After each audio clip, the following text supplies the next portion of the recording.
अगदी जलद व अचूक बातम्यांसाठी पाहत रहा महामीडिया 24 सदैव तत्पर। कोल्हापूर जिल्हा सहकारी दूध उत्पादक संघ मर्यादित कोल्हापूर म्हणजेच गोकुळ दूध संघाची निवडणूक तात्काळ सुरू करण्याचे आदेश सर्किट बेंचने दिले आहेत। 29 जुलै रोजी झालेल्या सुनावणीमध्ये सर्किट बेंचने निवडणुका लवकर घ्याव्यात असे म्हटले आहे। यावेळी त्यांनी 90 दिवसात घेण्याचे आदेश सुप्रीम कोर्टने दिले होते हे निदर्शनात आणले।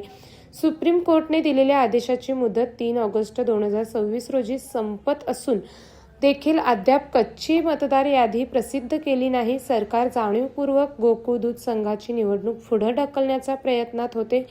त्यामुळे पुंगाव तालुका राधानगरी येथील स्वामी समर्थ सहकारी दूध व्यावसायिक संस्था यांनी सर्किट बेंच कोल्हापूर येथे याचिका दाखल केली होती। याचिकेची सुनावणी 29 जुलै 2026 रोजी झाली असून त्या कामी न्यायमूर्ती मिलिंद जाधव व न्यायमूर्ती नंदेश देशपांडे यांचे खंडपीठाने सदर याचिकेची दखल घेऊन सुप्रीम कोर्टाचे गोकुळ दूध संघाची निवडणूक 90 दिवसात घेण्याचे आदेश असताना देखील शासनाने कच्ची मतदार यादी देखील अद्याप प्रसिद्ध न केल्याने नाराजी व्यक्त केली व शासनास व दुग्ध विभागास गोकुळ दूध संघाची निवडणूक तात्काळ सुरू करण्याचे आदेश दिले।